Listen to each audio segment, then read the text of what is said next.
Let's go, baby. Welcome to the Athletes and Assets podcast. I'm your host, Noah Lack, and I bring on elite athletes to chat about a business topic. Whether it's venture capital, retail, sales, crypto, your favorite athletes know a lot more about business than you think. But how would you know that from just watching mainstream media? You're going to learn a topic of business here, but you're also going to learn a lot about the athletes themselves. Tune in. Please like, subscribe, give us a follow, because we're bringing the heat. Let's get it. 1, 2, 3, 4. You ever heard of the triple jump? I've got one of the world's best to show you how it's done.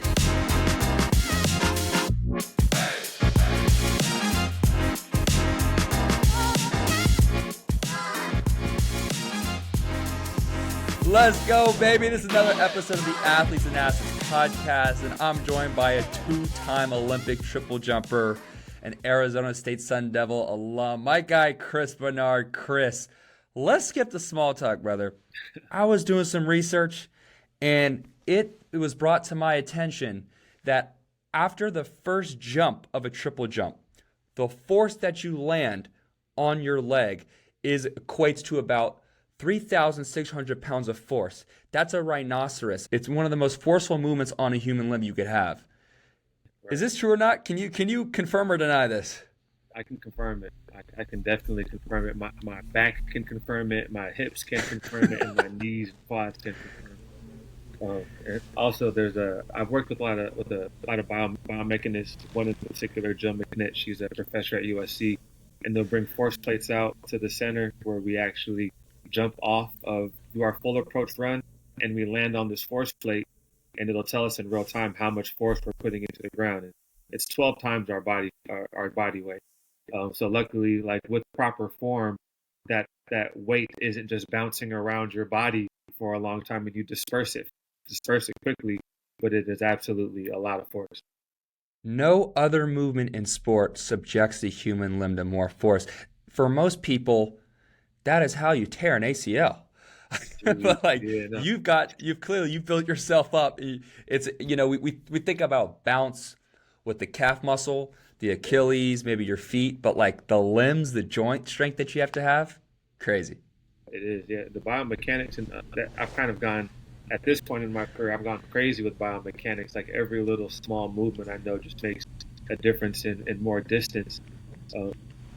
It's from the calf, it's from the ankle, it's from the quad. Like every specific stabilizer, every way that you can build yourself up to be efficient, it just makes for further jumps. And at this level, you have to be as efficient as possible.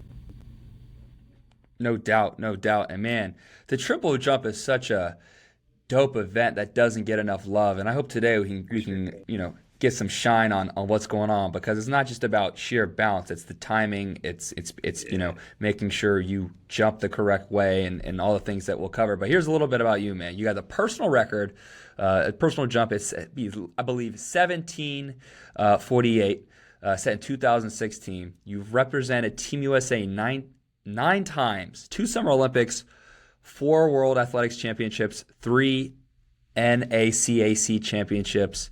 Yeah, man. If you could sum the triple jump up in a couple of sentences, what does this mean to you? It's this, I would say, 10-second routine that has possessed my life, basically. Like, as much as I've learned about everything around me, the world around me, like just paying attention to the details, just by paying attention to something like an event in track and field, it's kind of mind blowing in that sense. It's like the more I've dedicated myself to this event, the more I've grown as a person, the more mindfulness I've developed, and it's all just been from genuinely trying to be good at something. So I feel like for me, that's why it's fulfilling. It's not even as much about the triple jump as it is about me just giving a genuine effort towards something, and the fact that that's been able to like put me on podcasts with people like you, put me on TV, allow me to travel around the world. Get you on the podcast with Jasmine and Caitlin Hutchinson. Yeah. And too. No, I've had I got a lot of great experiences just from the triple jump. And it's when I started triple jumping, I didn't even know what it was. Like it looked goofy. I struggled with it. It probably hurt me more than it was more than it elevated. And but like now at this point, it's like it's been everything. It's really Yeah. put me in a place in life that I did not foresee for the majority of my life. So Because you played football in high school, right? that's right. That's right. Yeah. How'd you know Yeah. that? You know what I'm saying? We do a little homework over here. You know what I mean? Oh, yeah, I got Steve. internet access. Yeah, you know. But then I guess track at Arizona State, that sort of, grabbed your attention. And well, man, track athletes, some of the best athletes that we have on this planet. And it seems like it only comes to the forefront of our minds every 4 years. Yeah. And every 4 years, out of all the track events, maybe 2 of them get the attention that they deserve. Yeah. That would be the sprinters. No shade to the sprinters, but we got some other athletes out here, man. Like, we chat about it a little bit before we hit record, but, getting the triple jump, the long jump, getting these events more attention, what would you like to see happen? Well, honestly, like the sprints, they deserve the attention. They're the most relatable to. Like it's really easy to equate seeing somebody run a very fast 100-meter sprint. So it's like I think the masses they want what's digestible, but at the same time, I also believe that the masses just kind of want anything that's like kind of put in front of them. So if there was just more of an agenda to promote the work that us jumpers, even the throwers, all these events, race walkers, distance people, like there's just so much relatability in all parts of track and field. Like it's the first sport. Like it's like the most essential sport in the world. Like it's specific movement, barely any implement. So I think that there's just so much opportunity for promotion if the media decided to take the reins and put our stories out there. But unfortunately, it's just not like on the agenda right now. But I think if somebody just took the initiative, or even us as jumpers and other athletes who feel like we're underseen, if we just continue to push our stories and try to get that quality content out there, I think that people want to see it. It's just about like putting it in front of them. Because when I see Usain Bolt, race, man, I'm like, I get so hyped. I get up from my seat and I start going, Yeah. and then like, if I saw some more triple jump, you might see me out here hopscotching, trying to, right? And so I'm just one example. Like there's tons of kids out there that, haven't seen you, and they should. Yeah. And whenever I tell people I do the triple jump, I say it really nonchalant because I don't really expect them to know what I'm talking about. Like it's a foreign movement. But then when I get to showing people a video, like I just see their eyes light up. It's like, damn, you do that, like Because you're flying. yeah. And, Like- and at the highest level, like it can't be recreated. It's such a foreign movement. So it's like people see it, then they're like, I see them try to demonstrate it, and it's usually the sloppiest thing that I've ever seen in the world. But I still think it's like cool that people are attempting it. And, no, I mean, humans are curious by nature. So just seeing something foreign, I think it just like it excites your brain. So people want to see these things. Like I know that. I just look forward to a future where it is just kind of put more on a pedestal. Yeah, and we talked about social media. We talked about growing your following, and the companies, the brands, they want to, in relation to track or mostly any sport, but they want to pair with the athletes who can bring them an audience. Not the other way around. But I'm with you. Like, not everyone is built to have this nice prim and proper social media profile where they feel like they're putting on a show with every post. There's got to be other ways we can get, triple jumpers and other track athletes more sponsorship, more attention, other than a social media profile. I agree. Yeah, I totally agree with that. But it's tough because there's just not a lot of education. There's so many ways to skin a cat, but at the end of the day, like you kind of have to put yourself out there, and I think a lot of athletes kind of miss that. And it's tough for a lot of athletes as well, but especially with nobody in front of you showing you how to do it. And I know even for me, like when I started on Instagram, you could post anything. Like I was posting on Facebook, you might see me posting a video of me like farting or something like that, just because it's goofy. Like it's just I'm just trying to appeal to You're my posting yourself farting on Facebook? Don't key in on that part of it. I have a point. Sorry, I'm gonna let you finish. But just the fact that it went from it just being this playful place to now this is like a business that you have to take so seriously. That's not easy for everybody, and even for me, like I still have like the fact that I go to my social media page to decompress and not do anything serious, but because I look at it that way, I'm holding myself back. I wish I would have understood that earlier, just so I could have developed my mind more around how I can use this asset better for myself while still finding other ways to express. I'm sorry, but I mean, I don't know if it hurts or helps your brand, but if you posted another thing of you farting online, like you might get more followers. I don't know if it's the followers that you want. I don't know if that's what you're looking for, but you know what I mean? That's funny, but there's like an overarching point to that too, where it's like my following isn't huge, but I know I've gotten people around me just from being my genuine self. For So sure. me posting videos of me like singing in my car karaoke, Yep. skateboarding down a hill while playing music that I like, and just like, I mean, I don't post often, but when I do, I know it's just coming from my genuine self. I think if as long as you're being genuine online, you're not trying to hurt anybody, I think the following will come. But I think a lot of times people might get like a little bit like jaded by what they see on other social media pages and what they might potentially expect from themselves, and have trouble differentiating between the two. For sure. And you mentioned you make money through sponsorship grants. Can you chat more about that? So how do you make money? So with track and field, the majority of us are, or the people at the top, they probably have like a shoe deal, like a Nike contract or an Adidas contract.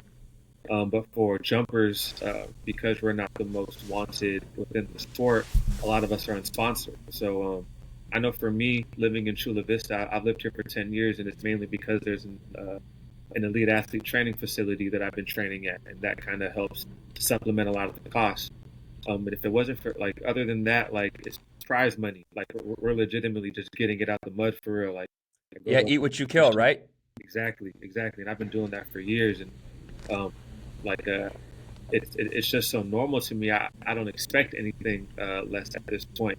And I think had most people, they really wouldn't be able to keep their chill, keep their calm, while knowing that if I don't perform well, I'm not going to have any type of livelihood moving forward. I think that's the real hard part in the sport. You could have the physical ability, but if you can't handle this mental toll of knowing that you're going to have to fly 11 hours over to Europe, be on an 8-hour time difference, and try to compete for money against people who are already acclimated to this time and who have have more support than you. If you can't deal with that, then you're going to go out there and crumble.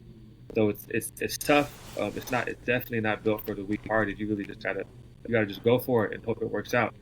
And a lot of people, they can't just like deal with that. So, but other than like competitions, there are like there's foundations that offer athletes grants. Like I work with the USATF Foundation, which is like a foundation that works directly with USA track and field athletes, and they have a board that just brings in money, and then they distribute that money out to the athletes who they see fit to need it. So they do a lot of really great things for the sport. A lot of people, they'll try to get local sponsors, but depending on the market that you're in, like if you're in California, there's not a lot of local is kind of funny in California because everything is so broad. Like people feel like they have access to so many bigger names. You're not really getting like a car sponsorship from a local dealership like you might in a smaller place. So there's opportunities out there, but you got to be real savvy with how you get them.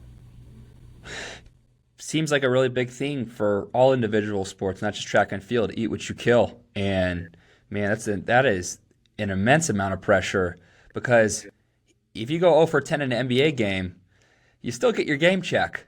Right. You mess up on a triple jump, you're gonna have to pay your way home. Exactly. Yeah. And if you get hurt, like if like you were mentioning ACLs. Like, I mean, you could have an injury that takes you out for a full season. Now you have absolutely no opportunity. Like I'm looking at the big picture of things when I'm thinking about my preparation and stuff. So it's like I have to constantly be prepared for the fact that something could happen to me to where I'm out of work and I have to be doing something completely different from what I know how to do.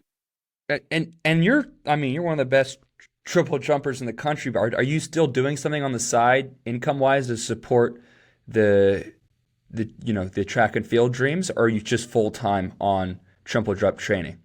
I'm basically full time on triple jump training. I'll do some coaching on the side. With like anybody that, like, if it's local, if it kind of fits into my scheduling and somebody makes a request, I'll definitely do that just to make some extra money. But I know the main reason that I've been able to find any success is because I have been all in to the triple jump, and like all my priorities are put to the side. Like, well, triple jump is the priority. Like, everything else is to the side. So, Yeah. like, recovery wise, I'll go to practice, I'll train, and then when I go home, it's like, okay, water, food, sleep, recovery, so I could be prepared to do it again the next day. And that needs to be compounded on days on days on days. So when it is time for me to go perform, this is second nature.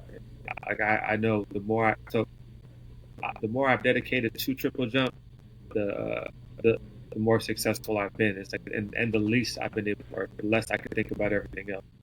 So, Yeah. yeah. And everybody else at the high level, like, who have more support systems, it's like that. The support system around you is just to allow you to lock into that one specific thing you're doing. So the more you can lock into that, the more success you'll most likely find.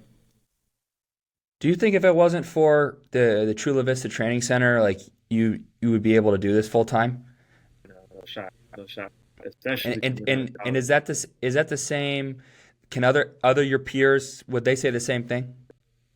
Yeah, I would say so.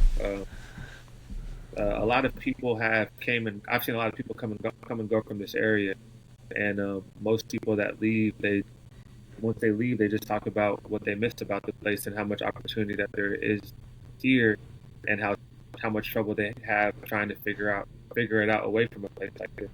Because it's just not a lot of opportunities around the country where you have medical in one place, weight room, food, track, Yeah. coaching. Just Like, it feels like they're covering like little costs that could really add up, does. if you weren't around. It's almost like an adult college, but it's geared just towards, for Olympians. For sure. And when I first got out of college, they offered dorms as well. And, like, Oh, that's I mean, sick. yeah, it was a great situation. It's changed a lot over the years, unfortunately. The sport has kind of moved away from having this opportunity for athletes. So I was Why? fortunate that, funding, man. They want to put their money in other places. They don't see the benefit of it. It's like they're not seeing the benefit of developing athletes. And it's Are you honestly, seeing the funding? Are you seeing the funding going down a bit in track? absolutely. It's like they're at every turn they're looking for ways to just undercut us athletes. They don't want us to have a voice. They want to be able to just pay us what they want, and then they want us to be racehorses. They don't see us as people.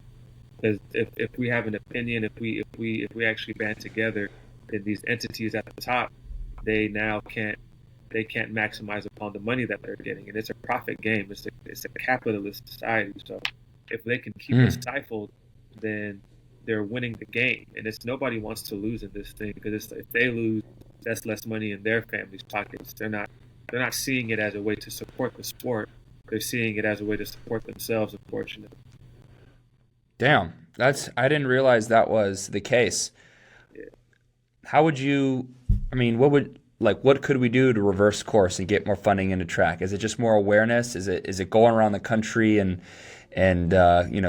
telling people, hey, look, the more money you put in this, like, the better performance you'll see from Team USA years from now, because it will compound. Like, I don't even know how you address that. Yeah, well, it's a deep hole. As track athletes, it's like we're constantly talking about how to turn this sport around. Because from the outside looking in, it looks like we're all doing so well, but from the inside looking out, we're We're envious of all the other sports. We're envious of people with stable jobs. We're envious of anybody who just seems like they have a level of stability to where they don't have to think about all their next move. And that's the majority of the athletes. But to turn it around, like I don't even know where to start. Like we need a league. We need there's the Diamond League though. Isn't there a Diamond League? Yeah, and they're low key part of the problem because it's like the Diamond League is in business to support the Diamond League, not to support track and field. They're not. So like track and field as an entity, like USA Track and Field is more so seen as an opportunity for us to bring back Olympic medals, which goes back into the conversation that you were saying about people think about track 4 times or every 4 years. So if they're thinking about track every 4 years, then us USA athletes who are looking to get supported in between that, we're not getting that attention. So now we talk about the Diamond League. The Diamond League is mostly based out of Europe. So us USA athletes have to go over there and appeal to that audience to just to get money back into our pockets back over here.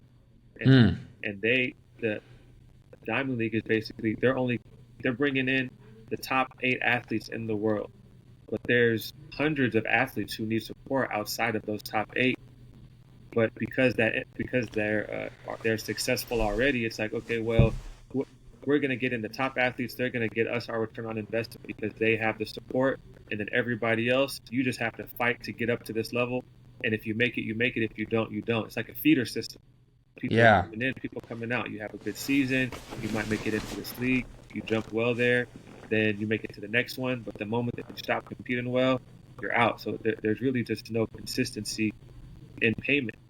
And this Diamond League, they're knocking down their appearance fees. So certain athletes, Usain Bolt used to get 6-figure appearance fees just to show up, but they don't want to pay everybody like that. So now, because they don't want to be put back into a situation to where they have to pay somebody like that, they're just going to undercut everybody else.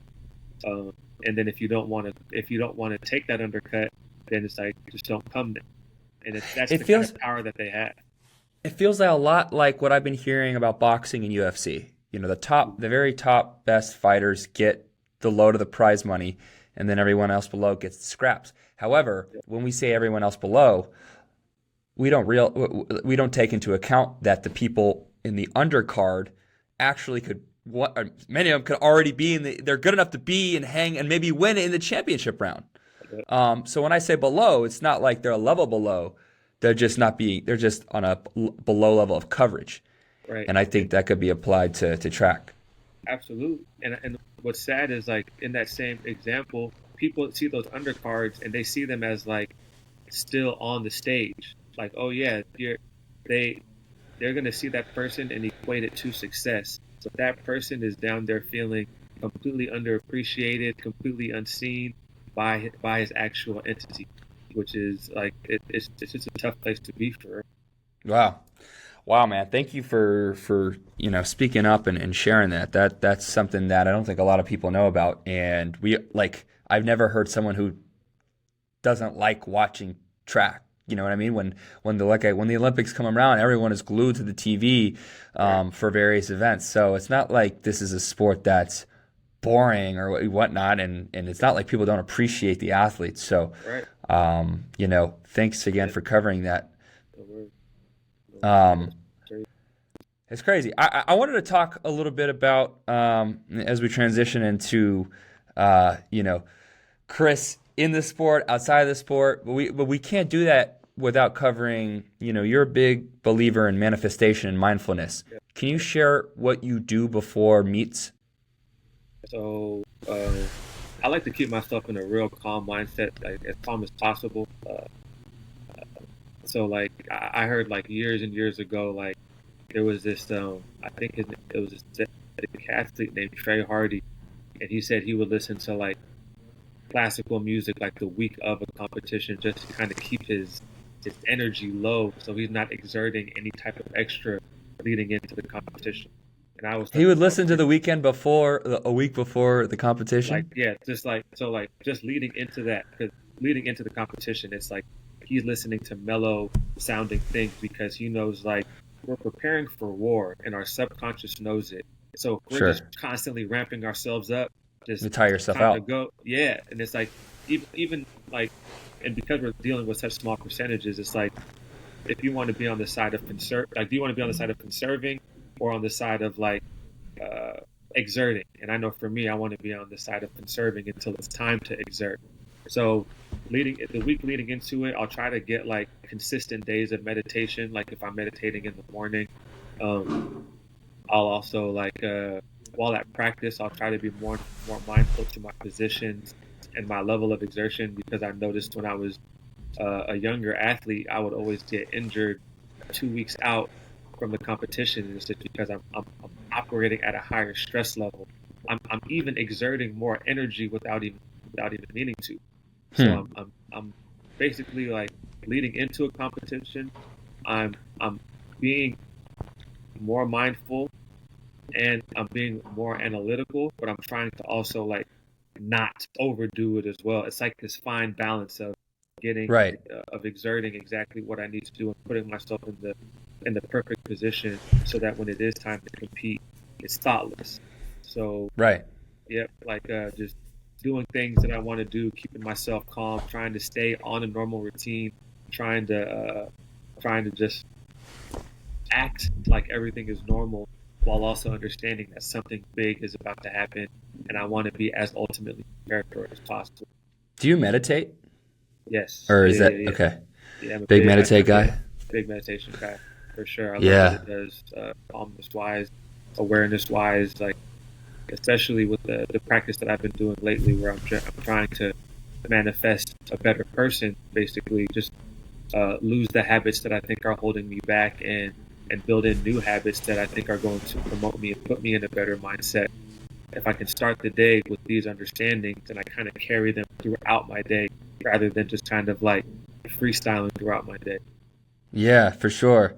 And I think that's important to set the stage here, because your detailed approach to everything leading up to that 10 seconds of war, I think is so applicable to whatever you're going to decide to do next. And so as we look at Chris Benard, the future business professional or psychologist, whoever you want to enter into, I think a lot of that could be applied to, what you want to do next. What do you want to do next?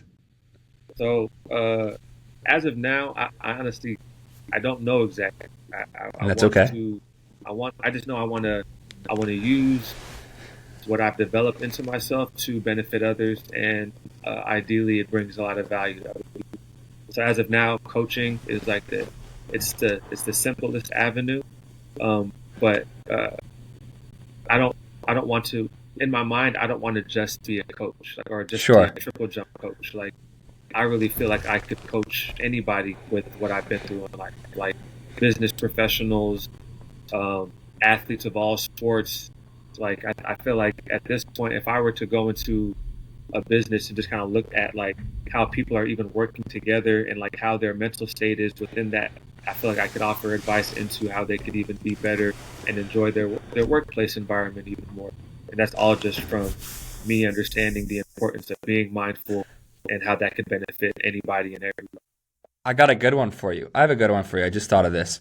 I feel like what you've done would be very applicable. You could be like a CEO coach, but for particular moments. So a lot of like executives, whether they got to go speak at a conference or they need to, lead a big all hands meeting or speak on a panel in front of someone, for them in that moment, that's their 20 minutes of war.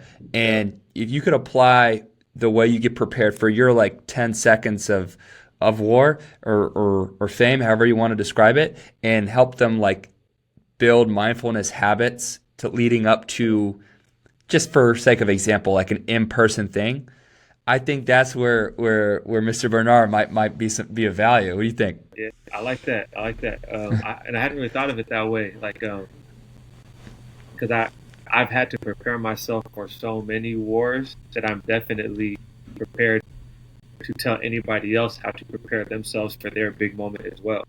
Yeah. And I've always thought of it to be applicable in coaching, but I haven't really understood how to pitch it to other companies in a sense where it's like, Sure. I can tell an athlete like, hey, you have a competition coming up. Hydration is key. Staying calm is key. Putting yourself in a place to where you can be confident is key. But everything you just said there, hydration, putting yourself where you can be confident, can be translated to anything else. Yeah, and I think so. I guess little stuff is, I guess, falling into place to where it's like how I feel about coaching. Like as of now, it doesn't necessarily make sense into my realm of reality where it's like I want to do it, but I want to be able to do it for everybody. But it's like little bits and pieces, like what you just said. That's another tidbit that I'm now about to internalize to where, okay, how do I move now to where I could be even better in that space? Because I want to, like, I want to apply myself. Like I've only found success from trying to be the best that I can be. So if I'm going to be the best triple jumper out there, then I know how to do it. And now I want to start trying to apply the things to where I could be the best coach or the best, like, broadly seen coach, because I know I still have this like these blinders around what it is to be a coach. So right, it's developing. It's for sure developing. Yeah, it's on the way. I like, and look, let me keep it 100. I tell athletes, like, being a coach or a trainer is an admirable profession if you choose to do so. If that's what you want to do, not if it's like a default. So if that's what you want to do, like, hell yeah. All I'm saying is, like, your talent can be applied to more than just track. Yeah, for sure. I appreciate that. So I appreciate hearing that, because I want to apply it to more than just track. Like I like working with genuine people. I like working with hard work. And it'd be more interesting. Like, imagine if you spent the rest of your life hanging around triple jumpers. Like, not like that's dope. Like, you know what I mean? But like, there's more. If that's the only thing you, there's more to there's life. more to life than just like boom, boom, boom. You know what I mean? Right? Yeah, for real. And I think what's funny about that is, like, my triple jump has allowed me to understand that, and now it's like, now that I understand that, I don't want to work with just triple jump. Triple jump has allowed me to see, like, oh, I can go to Lignano, Italy, and be without Wi-Fi for 4 days. And when I first get there, it's like, how do people live like this? And then by the end of it, it's like, people, like, there's way more to life than just having to check your Instagram every 15 minutes. Like, sit down and be in the moment. Yeah. It's some deep stuff. If I just hung out with hoopers all day, I wouldn't be able to do this. Like, you know what I mean? Like, you know, you just dribbling invisible basketballs. Yeah, I'd be euroing through the offices and like trying to like smack backboard, and people like, what the hell is this guy doing? Right, people think something's wrong with you. I'd be doing that. I'd be triple jumping sometimes, or just like stomping against the ground for no reason. People probably think I'm mad, but I'm legit. You ever in the grocery store with the cart, and all of a sudden you just start stomping your feet? Heck, yeah, bro. I might scare somebody next to me, but hey, like, I'm ready for that triple jump at any point. Yeah, no, for sure. So you got the coaching. I feel like there's a Chris Benard consultation services in the future, and especially, once again, applicable to people who have to prepare for a specific moment, one that you cannot rewind. Like, if you go on TV or go on something and say something, you can't just like hit rewind. We can record this episode, and there's something I don't like, I can edit it out. But if we're on a live stream or something, that's not the case, you know? Right.